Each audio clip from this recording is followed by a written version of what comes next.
Bem-vindo à Comissão Executiva. Obviamente que hoje vamos olhar para as declarações de Pedro Passos Coelho na passada sexta-feira, tentar antever aquilo que é possível hoje da declaração de Vítor Gaspar, às 15 horas, uma emissão a acompanhar aqui no Económico TV, e obviamente olharmos para a quinta avaliação da Troika. E se ainda tivermos tempo, olharmos para a Europa. São convidados desta edição da Comissão Executiva Vítor Scária, António Neto da Silva. Agradeço aos dois a vossa presença. Vítor, que leitura faz e que comentário lhe merecem aquilo que foi anunciado sexta-feira por Pedro Passos Coelho? Muito fácil. Eu sinceramente acho que só posso fazer uma leitura. E tenho pensado e refletido e tenho assistido também à discussão na praça pública sobre a apresentação que o Sr. Primeiro-Ministro fez na passada sexta-feira. Sinceramente, eu não considero que os políticos sejam tolos e que façam as coisas de ânimo leve, embora às vezes pareçam. E acho que uma declaração da gravidade que ele fez na sexta-feira só pode ter sido motivado por uma questão. Foi-lhes pedido ou foi-lhes exigido, sinceramente. Pela Troika? Julgo pela Troika e até conhecendo um bocado, tendo assistido a parte das discussões que aconteceu no ano passado, até sei por quem, ou presumo por quem, pelo FMI provavelmente, porque o que foi anunciado na sexta-feira, portanto, há uma questão que era a compensação da medida declarada inconstitucional. Portanto, os dois subsídios não podiam ser aplicados novamente e havia o desafio de anunciar, de compensar.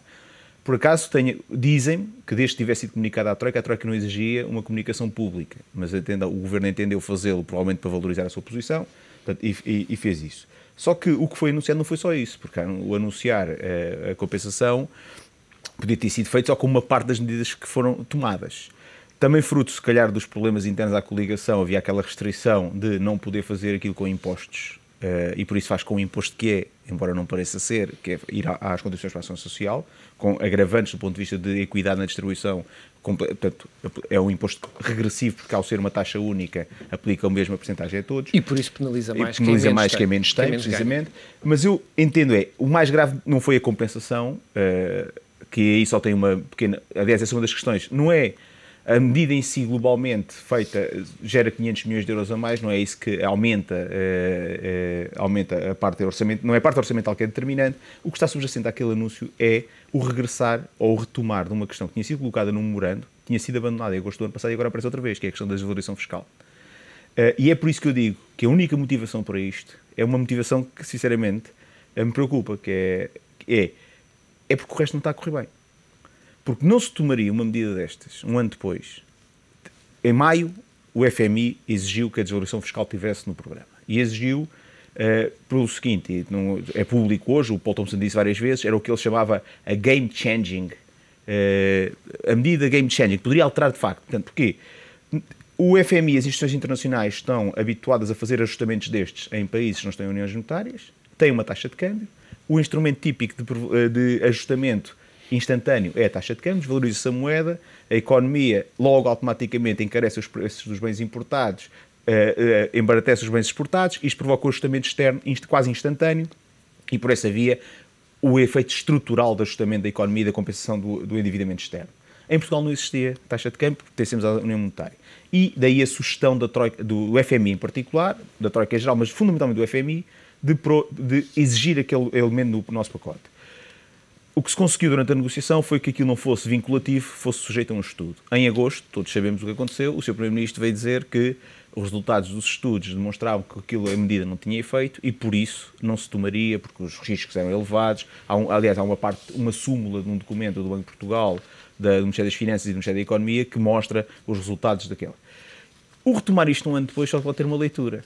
É porque, de facto, ao contrário, embora hoje vou falar que de facto o déficit externo caiu bastante, mas caiu por questões meramente conjunturais, portanto uma redução do consumo interno de tal maneira e do investimento que fez diminuir as importações, mas não há um ajustamento estrutural do déficit. E por isso o FMI deve ter posto isso em cima da mesa como uma exigência que para fazer a tal alteração estrutural da competitividade da economia tínhamos que regressar a este pacote. E é essa questão, eu acho que foi isso que motivou isso. É a única justificação. Mas parece-me aqui que há aqui uma questão bastante diferente relativamente à taxa de câmbio. Porque ao aumentar, ao reduzir a segurança social para as empresas, para todas as empresas, serão eventualmente beneficiadas as exportadoras, mas aquelas que são o grosso da atividade económica e que funcionam no mercado nacional vão ser duramente afetadas pela queda do consumo. E, portanto, essa substituição de importações eventualmente acabará por não existir, porque o aparelho produtivo nacional acabará por ser altamente afetado. Isso objetivamente é verdade. Foi essa uma das justificações que foi dada e um dos resultados dos estudos que levou a que não fosse tomada a medida é que os ganhos em termos de competitividade seriam marginais. Seja porque as estimativas dizem hoje que o custo laboral anda em cerca de 15% do total de custos. Se eu reduzir o custo laboral, neste momento, não é claramente, mesmo analisando os inquéritos, não é a variável mais importante. Portanto, se calhar é mais importante noutros sítios onde, pelo contrário, se agravou, os custos de energia, os custos, outro conjunto de fatores produtivos, do que propriamente o custo laboral. Portanto, a questão do custo laboral não era determinante. Por isso, os impactos não seriam muito fortes. Os custos, em termos de ajustamento, que são esses fundamentalmente, que é fazer um rebalanceado da economia completa em que não se consegue assegurar que são só as exportadoras que beneficiam. Essa é outra questão. Esta medida é cega, é para todas as empresas. E por isso os efeitos negativos vêm sobre umas, os efeitos positivos são sobre outros. Isto vai gerar efeitos de ajustamento muito fortes em que os ganhos são muito incertos. E daí, aparentemente, no ano passado a medida não servia. Só esta justificação para que, de facto, vai vir a ser tomada este ano. António, que comentário fazes às medidas anunciadas sexta-feira? O meu comentário é de uma grande preocupação. Como o Vítor, eu estou convencido, tenho praticamente a certeza que estas medidas mais uma vez foram impostas a Portugal. Eu não acredito que, de um ponto de vista estritamente nacional, com uma orientação nacional, um primeiro-ministro pudesse vir impor mais estas restrições. E, de facto, aquilo que nós podemos ver é que os políticos não têm nenhuma noção de como é que resolvem esta situação.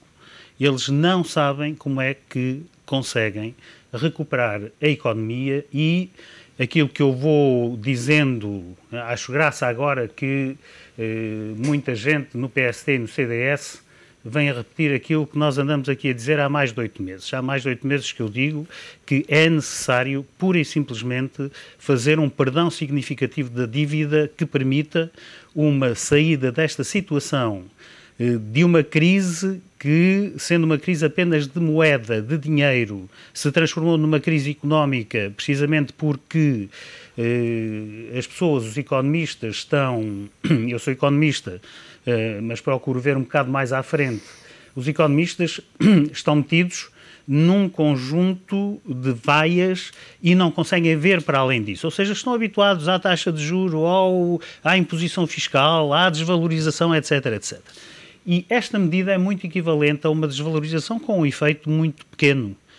Aliás, o Rui já referiu também isso e o Vítor também.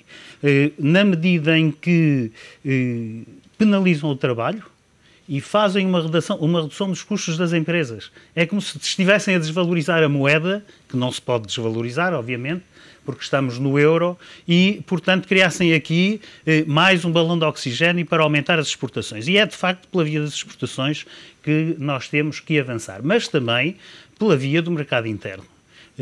Aquilo que o Fundo Monetário Internacional tem imposto a Portugal é muito simples. É cortes e mais cortes, diminuição de salários, diminuição de rendimentos.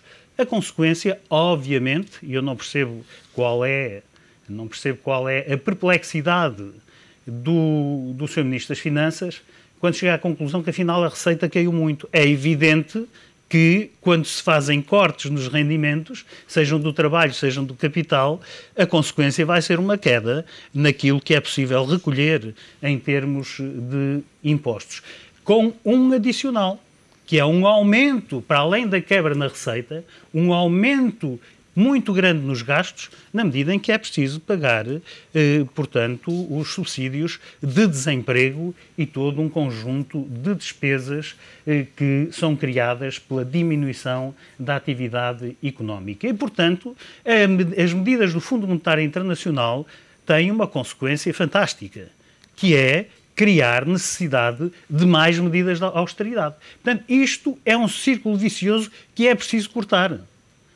Eu, se pudesse utilizar um termo francês, muito na moda no Norte de África, dizia IMF dégage. Dégage, vão-se embora. Deixem de trabalhar quem sabe criar riqueza.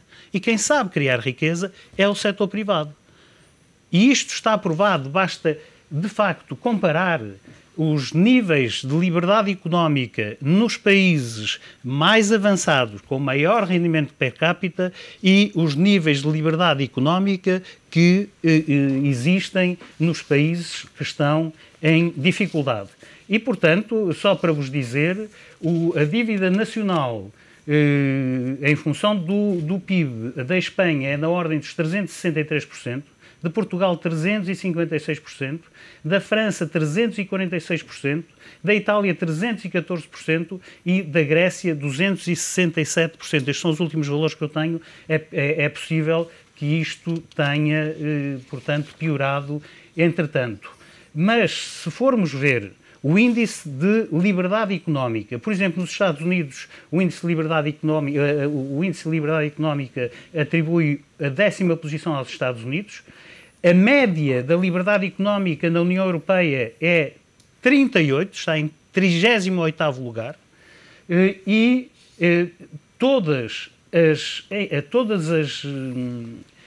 os países da União Europeia, com exceção da Irlanda, que está no 9º lugar, e como nós sabemos tem uma crise que está ligada à crise de subprime americana e não uma crise que resulta de consumo muito para além daquilo que seria possível, mas que está a ultrapassar, já está em fase de crescimento. Portanto, estes países que eu referia com estas dívidas, por exemplo, a Grécia está em 119º lugar no índice de liberdade económica, a Itália em 92º, Portugal em 68º, a França em 67º e a Espanha em 36º. Portanto, o que é preciso é que, de facto, os políticos, o Estado diminua o seu peso na economia, porque nós estamos a avançar com todas estas medidas para um Estado de cariz, não é socialista no sentido do Partido Socialista Português, é socialista no sentido da própria União Soviética. Mete-se em tudo. Agora já determina os salários, corta salários, aumenta salários, rouba 13º mês, rouba 14º mês. Isto não pode ser. Eu, se fosse Primeiro-Ministro, quaisquer que fossem as consequências de curto prazo, estes senhores da Troika estavam na casa deles, neste momento, e a casa deles era fora de Portugal. António, como não ficavam os salários da função pública no mês seguinte? E como é que se pagavam os salários da função pública no mês seguinte? Logo veríamos. O problema é económico. Ou melhor, não há um problema económico. O problema é pura e simplesmente de dinheiro. Os salários, o ajustamento havia de se dar, os salários haviam de ser pagos e os sacrifícios não iam ser tão grandes. Haveria um problema durante 2 ou 3 meses, até porque o bluff que é feito nesta crise, como eu tenho defendido sempre aqui, esta crise é um bluff daquilo que é a sombra da economia, que é a moeda. O problema não é de natureza económico, porque quando o problema é de natureza económico, não é para cortar salários. Quando o problema é de natureza económica, é para aumentar a produtividade. Porque é isso que é preciso fazer. É preciso aumentar a produtividade. Não é cortar salários. Cortar salários não conduz rigorosamente a nenhuma saída para esta crise. Aliás, curiosamente, esta sexta-feira o Económico falou com muitos empresários e todos eles defenderam esta questão. Mais valia, de facto, manter a taxa social única, porque, obviamente, os consumidores vão acabar por cortar aquilo que é o seu próprio consumo. Vítor, alternativas a estas medidas, porque, obviamente, parece-me... com exceção do António, parece-me que existe um largo consenso que temos que cumprir os nossos compromissos. Não, mas com exceção do António, é evidente que não será apenas com exceção do António, mas nós temos que ter em atenção o seguinte: os economistas em geral não interiorizaram as mudanças brutais que se passaram no mundo. António, permita-me só acrescentar aqui um ponto. Muitos economistas têm vindo a apontar esse caminho, comparando um pouco, perdoem uma expressão, mas é aquela que é usada, um pouco como a moeda tem vindo a drogar as várias economias e os próprios políticos estão neste momento um pouco drogados com esta questão relativamente aos empréstimos. É essa linha que está a apontar? Não, o que eu estou a dizer é que, de facto, foram feitos empréstimos a Portugal que não deveriam ter sido feitos em termos de uma avaliação correta para a concessão de empréstimos. Porque não vamos ser capazes de pagar. E, portanto, nós fomos estimulados, Portugal foi estimulado a contrair empréstimos para ficar numa situação de dependência. Porque repare no seguinte, se nós quisermos analisar, Vítor, eu já passa por aí, se nós quisermos analisar isto de uma forma fria e muito rápida, porque não temos tempo para muito mais, aquilo que aconteceu foi que o Ocidente iniciou um processo de globalização, porque já não tinha mercados para continuar a crescer. Estamos normalmente no momento da ideologia de crescimento contínuo, que todos nós sabemos que não vai ser possível. Mas, para continuar a crescer, precisava de mercados novos, e havia mercados enormes na Índia, na China, etc. E criou-se um processo de globalização que o Ocidente pensava que ia continuar a controlar. Perdeu completamente o controle. E agora isto claramente, esta crise e a forma como ela está a ser gerida, não pelo governo português. O governo português está apenas, infelizmente, a fazer aquilo que os outros querem. Eu, se fosse primeiro-ministro, não o teria feito. Não o fazia. Quaisquer que fossem as consequências. Porque eram eles que se iam adaptar, não éramos nós. O país não ia cair. Eles haviam de se adaptar. Mas então, o que se está a fazer, a linha que está a ser seguida, é a implementação de medidas que vão conduzir à criação de um exército de mão de obra extraordinariamente barata no sul da Europa e à venda daquilo que são as nossas melhores empresas a estrangeiros. Eu fui sempre um homem da Europa, fui sempre um homem que defendeu. O meu percurso é muito claro, sou um homem de economia de mercado, mas eu não posso admitir que estejam a ser criadas condições por imposição externa no nosso país, no sentido de que as peças, os nossos diamantes, os poucos que ainda tínhamos e que ainda eram conduzidos por portugueses, em que os centros de decisão estavam em Portugal, estejam a ser vendidos para o exterior sem qualquer critério. Porque há investidores portugueses que querem comprar determinadas empresas. E aquilo que eu faria se fosse Primeiro-Ministro era criar condições junto com a banca para que pudessem fazer estas compras e pagar no prazo possível, com os lucros das próprias empresas que Portugal havia de gerir. Agora, o que nós estamos a fazer é criar no sul da Europa uma zona de mão de obra barata, substituindo, se fosse possível em termos de quantidade, não é, mas de qualquer forma a consequência é a mesma para nós, substituindo zonas de mão de obra baratas, os exércitos de mão de obra barata que existiam noutras partes do mundo e que o Ocidente perdeu o controle. E, portanto, o que é preciso fazer em Portugal não é isto. O que é preciso fazer em Portugal é estimular os trabalhadores e os empresários, no sentido de os empresários poderem ter as melhores peças da economia portuguesa e não as entregar de mão beijada, só por uma razão de dinheiro, porque precisam de dinheiro para pagar os supostos créditos que nos foram concedidos. O dinheiro não fica em Portugal, está aí para o estrangeiro. Não pode ser. Vítor, partilha deste modelo disruptivo relativamente ao que temos? Acho que há algumas quebras e rupturas têm que ser feitas, mas sinceramente aí, portanto, o António já tem a idade que lhe permite dizer isso, eu se calhar tenho que pensar de outra maneira. E penso que, portanto, mas retomando a pergunta de há pouco, que alternativas? Quer dizer, o governo também está um bocado amarrado ao que foi o folclore que armou em relação à questão do processo de ajustamento. E há certas restrições, tanto, nomeadamente numa certa oposição entre público e privado, que o privado era bom, o público era mau. E depois há uma questão que falam sempre, mas pelo visto é muito difícil fazer, que é a questão portanto, de cortar as gorduras do Estado. Sabemos que as célebres gorduras, que era tão simples de cortar, porque era só tirar 500 milhões, são muito mais difíceis de cortar do que defendiam. E se quer alternativas do ponto de vista de análise, é assim, o governo abstraiu-se de fazer política, no sentido de desistiu de fazer escolhas. Boa parte das medidas que têm sido mais são medidas cegas, no sentido que são across the board e fazem-se para todos igual. Que é o primeiro sinal de desistência da política. A política, por definição, é a arte de escolher. É a arte de escolher o quê? Vamos voltar à questão dos custos. Eu cortar os salários aos funcionários públicos todos é alienar da administração pública os mais capazes e que têm claramente alternativa. Alguns não saem por dada a conjuntura, outros porque têm alguma questão de serviço público associado, e outros não saem porque são mesmo maus. Ora, eu provavelmente faria sentido, e que tantas vezes foi já avisado, no âmbito, agora já há um prazo, agora há um... Como é que é? Eu já não sei como é que chama o documento agora da reestruturação do Estado, da reforma administrativa do Estado.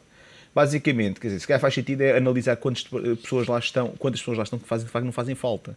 A lógica de cortar 5% a todos, ou 10% a todos, ou 14% a todos, como foi este ano, é uma lógica cega, é uma lógica que não faz sentido. Portanto, não pôde cortar. Se calhar devia ter mandado, no limite até para casa, mesmo que lhe continuasse a pagar o salário, poupava na luz, nos espaços e no papel higiênico, como se costuma dizer, um conjunto de funcionários que não estão de facto a fazer nada na administração pública em áreas, e normalmente não são os mais qualificados. As pessoas são, se calhar, o fruto de anos em que, da reestruturação tecnológica, nas empresas, muitas pessoas que faziam certas funções puderam sair no Estado, dados os tipos de contratos, isso não foi feito. E depois a questão, abertamente, a questão fiscal, feita de forma conveniente, é se calhar a almofada de curto prazo para permitir que essas alterações estruturais ao nível da despesa pública possam produzir efeitos. Depois temos toda a outra política que não sabemos, que é o caminho certo para chegar lá, que é pela produtividade, tudo isso. Mas são questões do ensino, das qualificações. Portanto, há notícias de que há algum conjunto de medidas tomadas com impulsos jovens e companhia que terão a prazo custos muito importantes.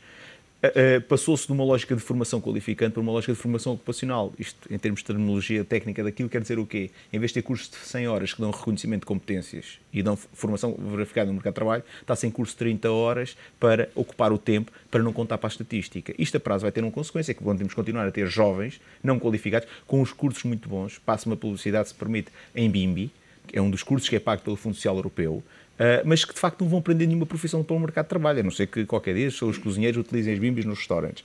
Mas é esse tipo de aposta. As alternativas existem, só que o Governo está muito amarrado a um discurso, a opções que fez e que não permitem, se calhar, fazer o balizar das medidas do ponto de vista temporal.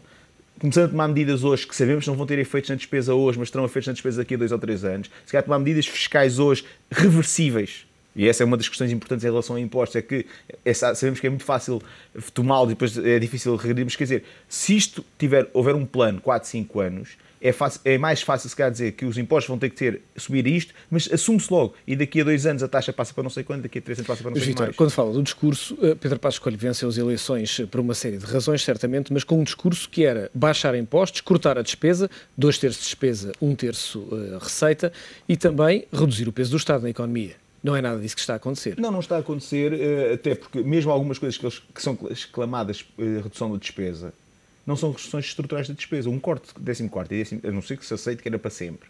Quando olhamos no custo de salários, por exemplo, da função pública, percebemos que há uma redução, mas há também um corte nos ordenados, não tanto ao nível daquilo que é a base.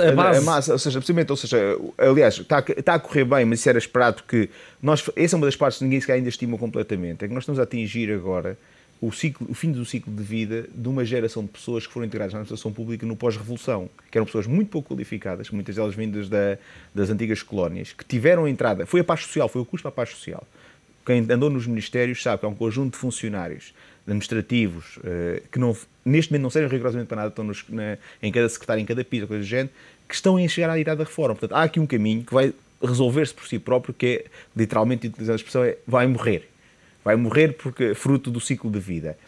Mas, retomando o que disse, de facto é verdade, quer dizer, fez um discurso, teve que o ajustar, mas há um conjunto de áreas onde tenta não mexer. Mesmo a questão da aposta no corte seco de salários e não no corte da quantidade de trabalhadores, é a solução mais simples. E é uma solução com custos a prazo, porque é a solução de desnatar a administração pública, e já hoje se vê, há muita falta de capacidade num conjunto de departamentos para pensar e para defender a coisa comum. Porque somos defendidos, não temos dúvidas, os consultores não defendem a coisa comum, defendem o mandato para o qual foram encomendados. Isso é um desafio que nós temos em termos de sociedade, é ter uma administração pública forte que defenda a nossa sociedade.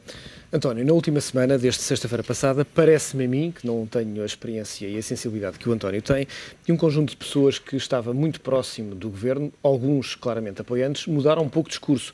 E há alguma agitação nestes últimos dias, nomeadamente nas ruas. Ontem sentiu-se isso junto do Ministro da Educação, quando foi entrevistado na TVI, mas alguns focos de alguma, eu diria, desconforto, para não utilizar outra expressão. Parece-lhe que estas medidas poderiam ter sido explicadas de uma outra maneira, ou de facto atingimos aquele nível que hoje toda a gente designa como fadiga? Não, o problema não é a forma de explicação. O problema é que, de facto, há medidas que a população pura e simplesmente não aceita. E eu diria quase que as pessoas muito próximas do Governo, e como sabe eu sou do Partido Social Democrata, que se tornaram agora críticas, e que há algum tempo atrás me diziam que era eu que não tinha razão quando defendia soluções completamente diferentes daquelas que têm sido aplicadas e que hoje já acham que muitas das coisas que eu defendia deveriam ter sido feitas e atempadamente, porque era tudo mais fácil.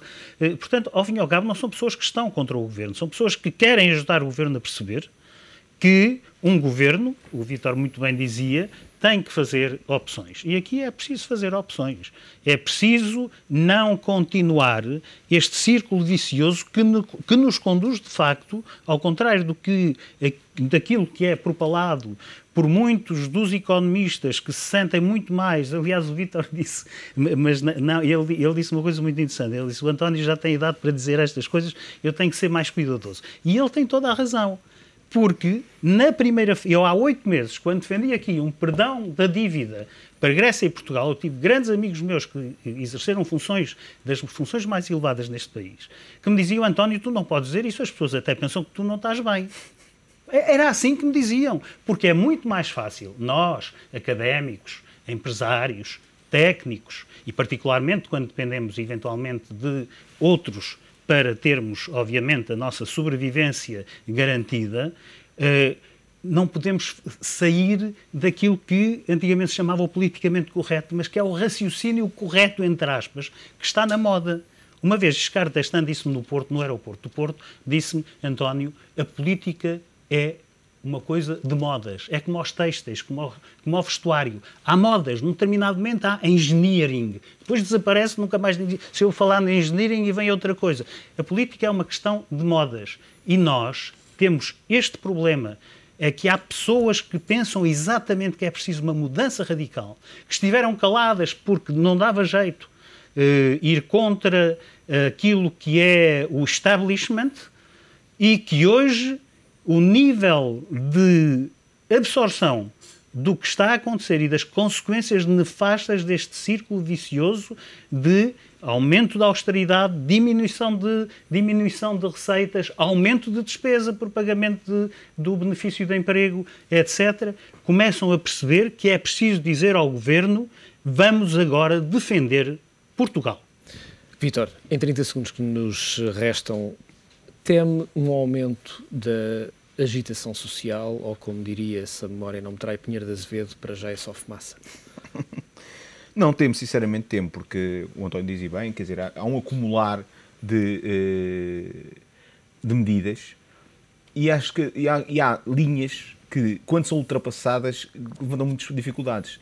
A medida que foi tomada na sexta-feira de pura transferência de rendimento de trabalhadores para as empresas é uma medida que vai causar muito problema dentro de empresas que já muitos empresários falaram disso. Eles tinham um paz social lá dentro. Se vai haver transferência, veremos. E eles tinham um paz social lá dentro, conseguiam até em alguns momentos hoje articular posições entre trabalhadores para conseguirem enfrentar os desafios que tinham. Hoje vão estar uns contra os outros. Muito bem. Muito bem. Vamos analisar, obviamente, também ao longo destes dias, e agradeço sempre o vosso lúcido comentário, Vítor Oscar e António Nota Silva, e vamos analisar ao longo dos próximos dias aquilo que também são as medidas que vão ser nesta terça-feira anunciadas pelo Ministro das Finanças, Vítor Gaspar. Fica por aqui a Comissão Executiva. Aproveite este dia.